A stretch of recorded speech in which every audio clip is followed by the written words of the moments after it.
रैदास जी यद्यप चतुर्वर्ण में प्रकट हुए थे, पर वो बड़े धनी थे। उनके पिता माता बड़े धनी थे, बहुत महान चरित्र है, पर हम केवल उतने प्रसंग को ले रहे हैं। उनके पिता ने देखा कि कमाता तो कुछ है नहीं, बस नाम जप करता है, तो जहां साधुओं को देखता है वहां घर की वस्तु उठाकर उनको देने की चेष्टा करता है। वो संत प्रेमी थे, भगवत सेवी थे। एक दिन उनको तिजोरी की चाबी हाथ लग गई अपने पिता की, वहीं रखते और बस उनसे अर्थ निकाल लेते और बाजार से अच्छी अच्छी चीजें खरीद कर जहां संतों को देखते सबको जाके देते।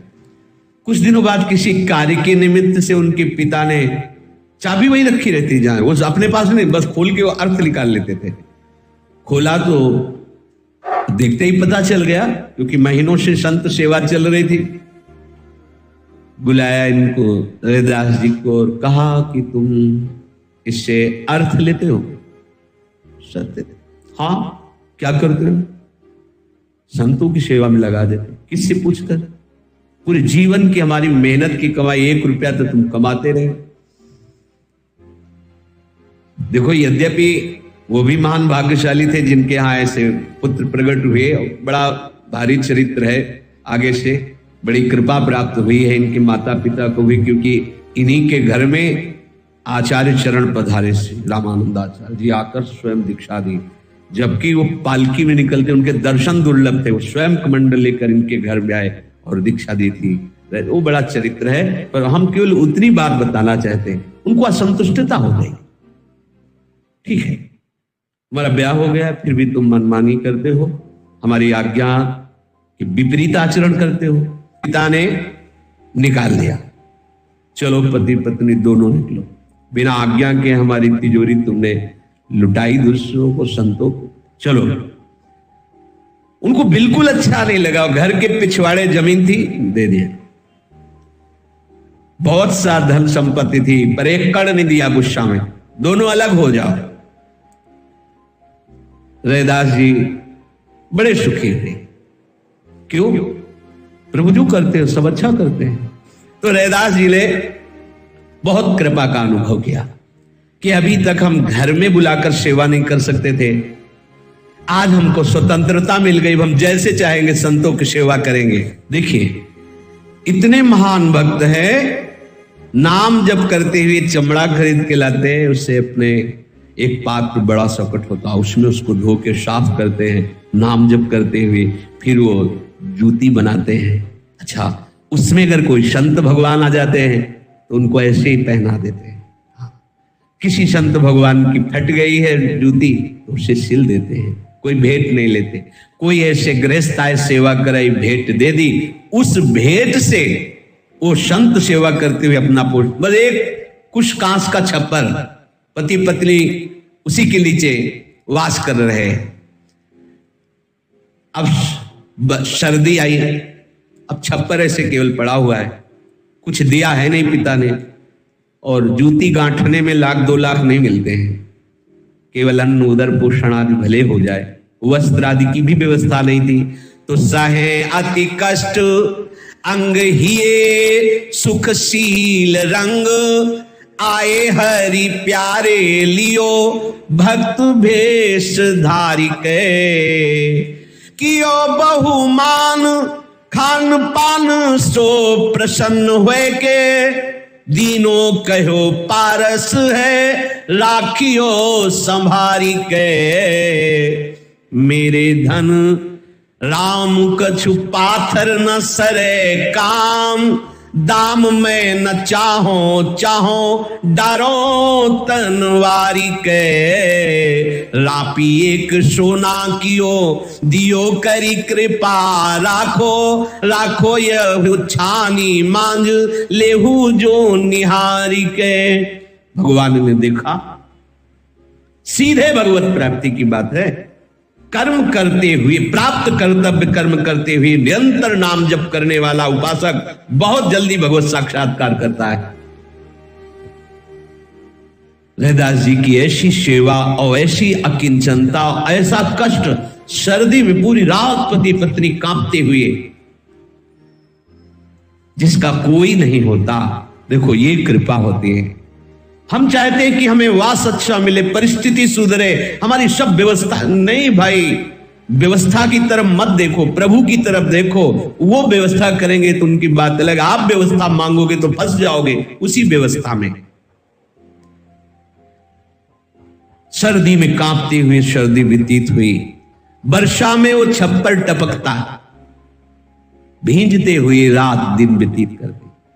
दिन में वही काम, बाजार चले जाना, वहां पददासी पादुका की सेवा, उससे जो मिलता वो संत सेवा और स्वयं भगवान को बर्दाश्त नहीं, क्योंकि प्रतिपल देख रहे हैं अपने लाडले भक्त को।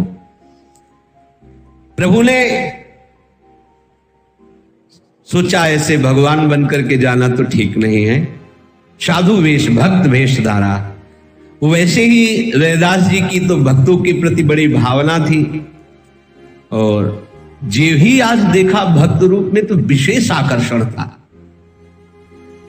देखते ही उनको पतली से कहा, आज तो मैं कृतकृत्य हो रहा हूं, पता नहीं कैसा अद्भुत आनंद आ रहा है, और नाचने लगे। जब भगवान भक्त वेश में आए तो उनके सामने नाचने लगे और कहने लगे, आज के दिवस को जाऊं बलिहारा, आज के दिवस को जाऊं बलिहारा, मेरे घर आयो, मेरे घर आयो राजा राम जी का प्यारा,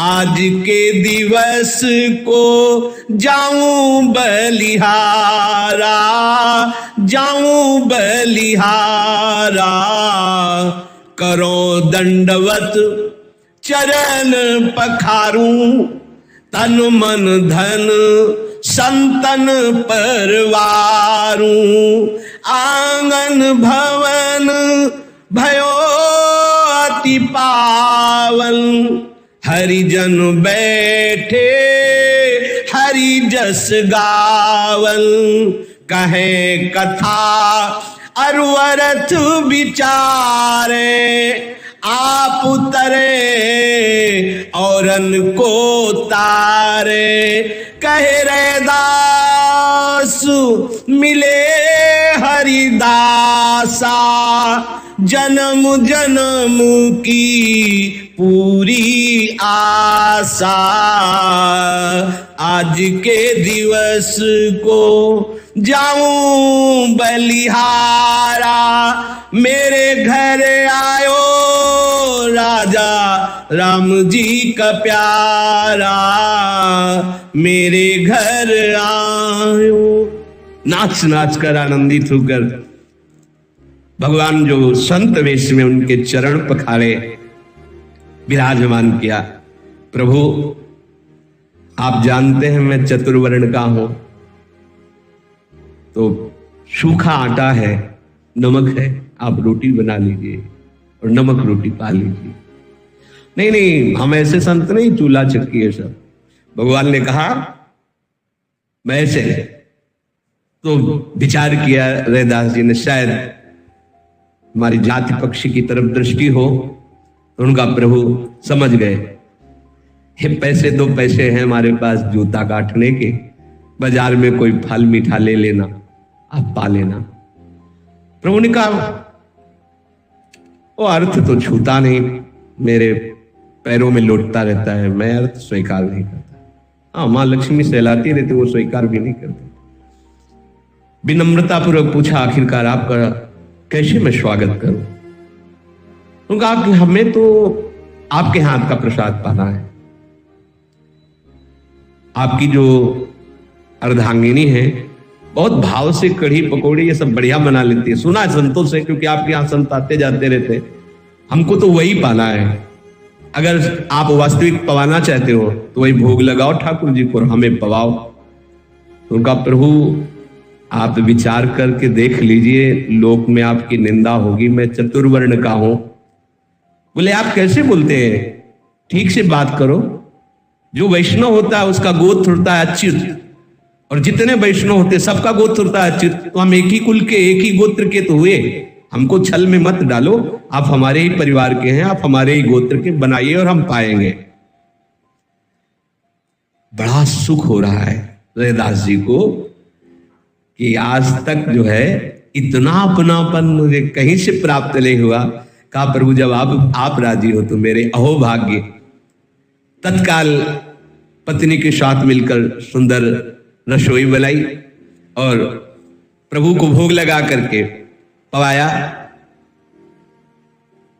प्रभु ने प्रसाद पाकर के रैदास जी से कहा कि मैं देख रहा हूं कि आपके पास बड़ी अव्यवस्था है, न मकान है, न सैया है, न वस्त्र है, न ठीक से भोजन सामग्री है। मेरे तपस्या के परिणाम से मुझे एक मणि मिली जिसका नाम पारस मणि है, आप इसको स्वीकार कर लो, इसे संभाल कर रखना, ये आपके काम में आएगी, आप जो चाहो सो कर सकते हो। रैदास जी ने कहा कि इस पत्थर की, भगवान ने तो मणि कहा, रैदास जी ने कहा इस पत्थर की मुझे आवश्यकता नहीं। निर्धन को धन राम हमारो, निर्धन को धन नाम। चोर न लेवे घट नहीं जावे, कष्ट में आवे काम। सोवत जागत उठत बैठत, बस जपो निरंतर नाम। दिन दिन होत सवाई दौलत, खूटत नहीं छदाम। अंत काल में छोड़ चलत सब पास न एक बदाम। कहत कबीर धन के आगे पारस को क्या काम।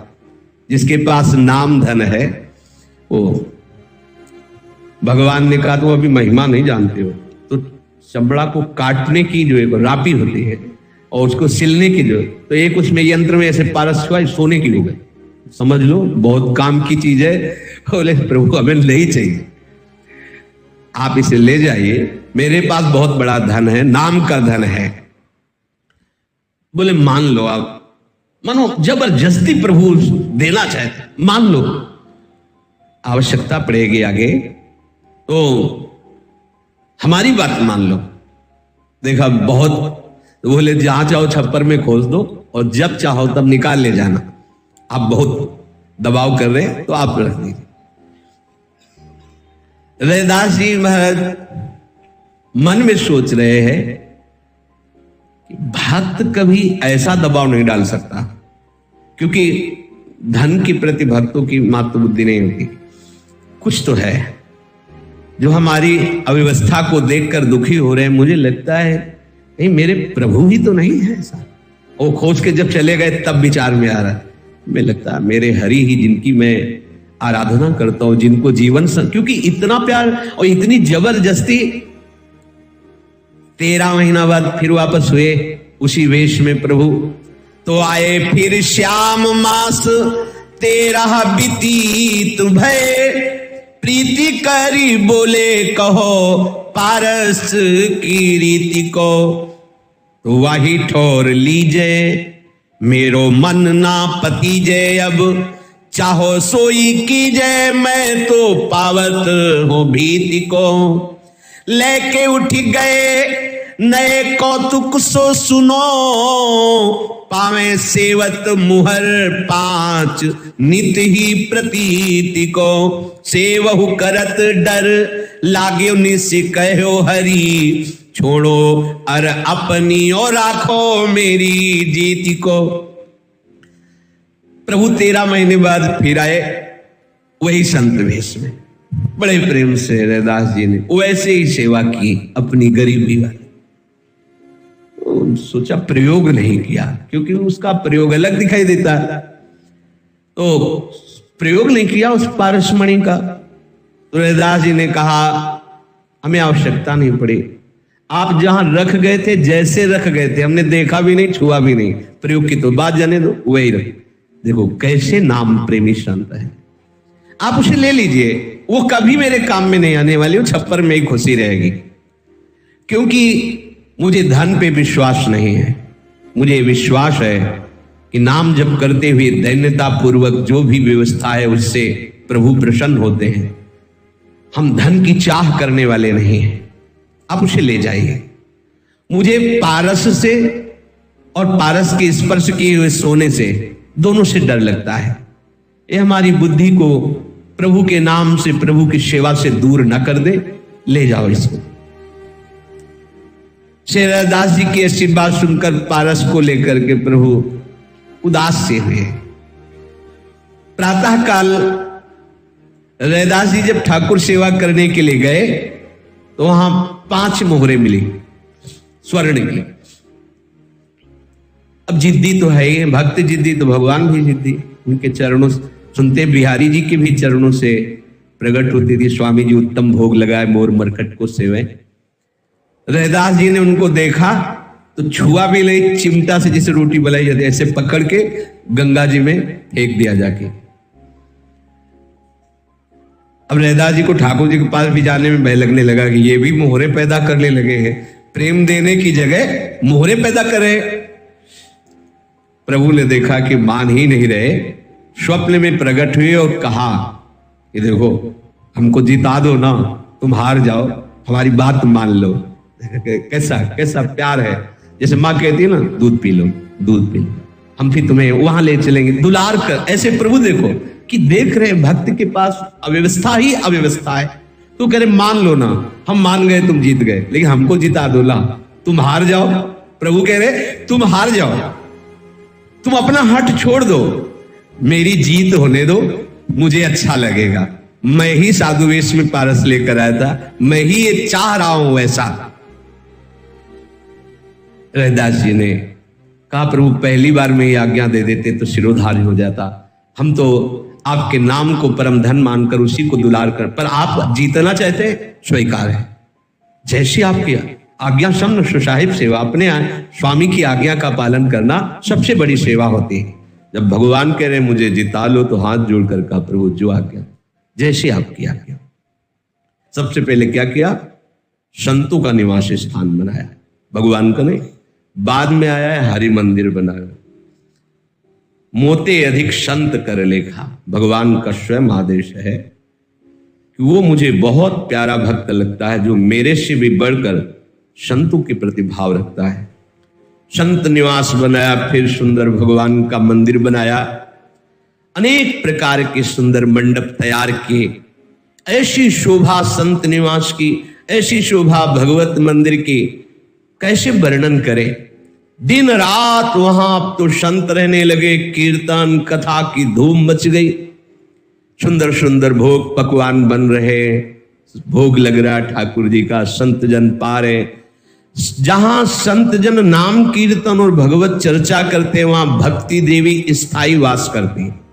बाहर यहां तो नृत्य करती है, प्रेम लक्षणा भक्ति यहां तो वैसे गलियों में नृत्य करती, श्रीधाम वृंदावन, फिर यहां नाम कीर्तन। ये आपके अंतःकरण के मल को नष्ट कर देगी, भगवत प्रीति प्रदान करेगी। तो जहां संत जन कीर्तन करते हैं भक्ति देवी साक्षात वहां रमण करती है। भक्ति दूसरी जगह जाना भूल जाती है, जहां भक्तजन, बहुत भक्तजन नाम कीर्तन, पद कीर्तन, लीला गायन, लीला श्रवण। अब तो ऐसी नाम कीर्तन, ऐसी भगवत चर्चा, ऐसी संत सेवा कि रैदास जी का सुयश फैलने लगा।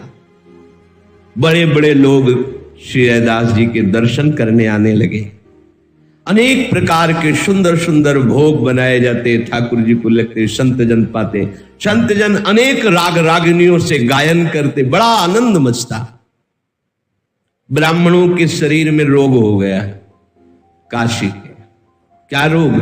ईर्ष्या रोग। ये बड़ा भयानक रोग होता है। कंचन तजना सहज है, सहज तिया का नेह, मान बड़ाई ईर्ष्या दुर्लभ तजना ए। ये बड़े बड़ों के हृदय में लग जाती है।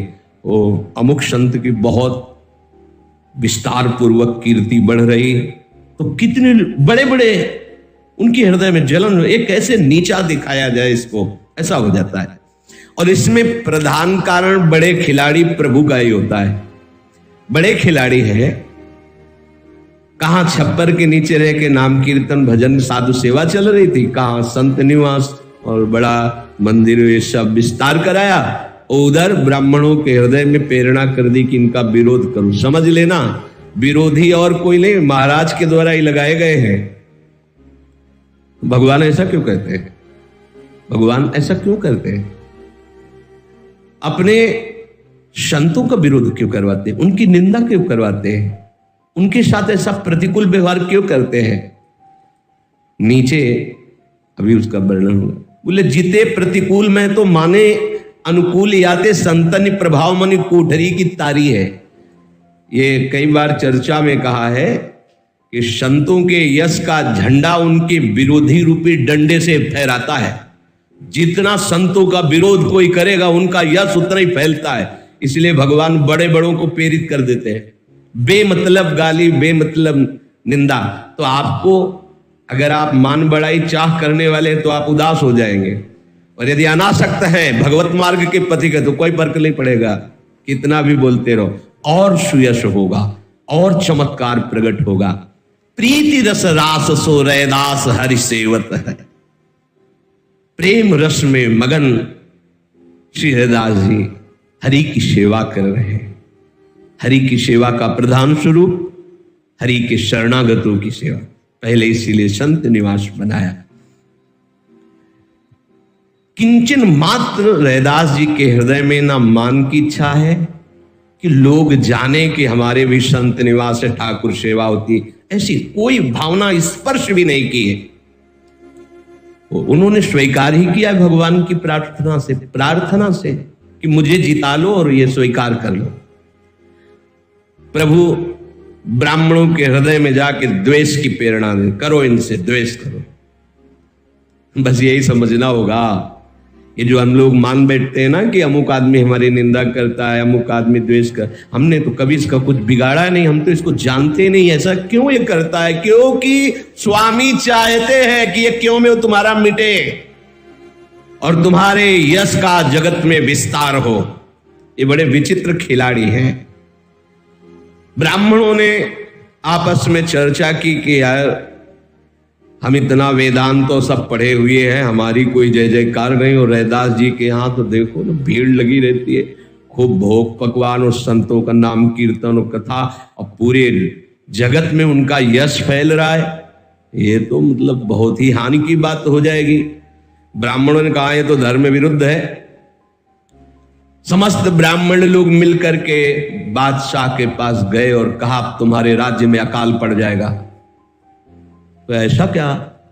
बोले अपूज्या यत्र पूज्यन्ते पूज्य पूजा व्यतिक्रमात् ततस्तत्र प्रवर्तन्ते दुर्भिक्षम मरणम भयम। शास्त्र सिद्धांत है जहां पूजनीयों की पूजा नहीं की जाती और अपूजनीयों को पूजा जाता है, वहां दुर्भिक्ष होता है, वहां अकाल पड़ता है, वहां मरण शुरू हो जाता है। ऐसे भयानक रूप जो जनता का नाश कर देते हैं। इसलिए आपके राज्य में ऐसा हो रहा है। क्या हो रहा है? अपूज्य रैदास की यहां पूजा हो रही है। कैसे उसको भगवत सेवा का अधिकार मिल गया, उसकी जय जयकार हो रही। आपके राज्य में दुर्भिक्ष पड़ जाएगा, अकाल हो जाएगा, बड़े बड़े वायरस पैदा हो जाएंगे जिससे लोग मरेंगे, रोग पैदा हो जाएंगे। मान गया राजा, क्योंकि भगवान मनाना चाहते हैं ना। बादशाह ने हुक्म दिया तत्काल रैदास जी को पेश किया जाए। बहुत डांट लगाई रैदास जी को, तुम भगवान की सेवा पूजा का अधिकार कब प्राप्त कर लिए? ऐसा वैसा तुम्हारा आचरण वेद विरुद्ध है। सब ब्राह्मण सभा बैठी हुई, ये सब वो संस्कृत से बोल रहे। रैदास जी ने हाथ जोड़ा और कहा वेद विरुद्ध है। वेद क्या है? भगवान की साक्षात वाणी है, और भगवान ही यदि अपनी सेवा कराना चाहते हो तो फिर वेद विरुद्ध कैसे हो सकता है? इसलिए महाशय, मेरे द्वारा जो कुछ हो रहा है वो मेरे भगवान कराना चाहते हैं। झुंझुला करके बड़े क्रोधावेश में ब्राह्मण बोल पड़े, तुम्हारे कहने से होता है कि भगवान तुमसे साक्षात सेवा कराना चाहते हैं? मनमानी आचरणों से भगवान के ऊपर आरोप करते हो। रैदास जी ने कहा आप इसकी परीक्षा कर लो, तब आपको संतोष हो। कहीं आवेश में नहीं बोल रहे, बहुत दैन्यता से आप परीक्षा कर लो। क्या परीक्षा कर ले? हम अपने भगवान को सिंहासन पर विराजमान कर देते हैं राजसभा में, बादशाह भी बैठे, आप भी हो, सारी सभा बैठी है, और आप ब्राह्मण जन वेदज्ञ हैं, आप बुलाइए। यदि वो आपकी गोद में आके बैठ जाते हैं तो आज से सेवा छोड़ देंगे। यदि हमारे बुलाने पर हमारी गोद में बैठ जाते हैं तो फिर आप हमें निषेध मत करना, क्योंकि सेवा करवाना चाहते हैं। सबको ये प्रस्ताव अच्छा लगा। हाँ ठीक बात है। बादशाह ने भी कहा ठीक है, ब्राह्मणों ने भी कहा बिल्कुल ठीक है। और रैदास जी कि तुम मन में ही भगवान प्रेरित करके बुलवा रहे थे। ब्राह्मणों को अभिमान था कि जिस समय हम पुरुष सूक्त बोलेंगे तो भगवान अपने आप आ जाएंगे, क्योंकि हम लोग चतुर्वर्ण के ये हैं, इनके बुलाने पे क्या भगवान जाएंगे। और रैदास जी को तो भगवान ने स्वप्न में ही कहा था कि मुझे जिता लो, अर्थात मेरी बात मान लो। तो उनको तो पता ही था। और भक्त की वाणी में भगवान बैठते हैं। भक्त की चेष्टा भगवान की प्रेरणा से होती है, वो कहीं करता नहीं होता है, पर बाहरी लोग उसको इस बात को नहीं समझ सकते हैं। वो अपनी विद्वता और वेद की तरफ देख रहे हैं, और रैदास जी अंदर से देख रहे हैं कि भगवान ने बड़े बड़े ऋषियों का भी त्याग करके सबरी माँ के आश्रम में पधार करके उनके बेर पाए। वो तो बहुत कृपालु हैं, और बिल्कुल संशय नहीं, उनके सामने बड़े बड़े भक्तों के चरित्र सामने प्रकाशित हो रहे, जहां भगवान ने दुलार किया है। अब तो ठाकुर जी को विराजमान कर दिया गया सिंहासन में। सबसे पहले बादशाह ने ब्राह्मणों को आदेश किया। ब्राह्मणों ने कुशासन से पवित्रो वा सर्वावस्थांगतो पिवाय स्मरेत पुंडरीकाक्षं स्वायाभ्यंतर शुचि के स्वाय नमः नारायण नमः माधवाय नमः। कुशासन बिछाया, मृग चरण में बैठे, रेचक कुंभक पूरक पूरा जैसे पवित्रता का पूरा विधान, और बैठ करके और फिर शुरू किया हरि ओम मा सहस्र शीर्षा पुरुखा सहस्राक्षा सहस्रपात स भूमिग्वं सर्वतः प्रत्वात्यतिष्ठत् दशांगुलम् पुरुखे वेदग्वं सर्वं यद्भूतं यच्च भाव्य। वेद स्तुति पूरी समाप्त हुई। सिंहासन कहीं कुछ नहीं। रैदास जी ने कहा और कोई स्तोत्र मंत्र बकाया रह गया हो तो अभी और कर लीजिए। बोले हमारी तरफ से तुम बुला के दिखाओ। बादशाह की तरफ देखा, आज्ञा है हुजूर। बोले हाँ। भक्त का सबसे बड़ा बल होता है प्रेम। हे हरि आवहु बेगी हमारे हमारे हरि, कोई और नहीं हो, आप हमारे प्राण प्रीतम हो। हे हरि आवहु बेगी हमारे, जैसे आए द्रुपद सुता के गज के काज सिधारे। हे हरि आवहु बेगी हमारे, ज्यों प्रहलाद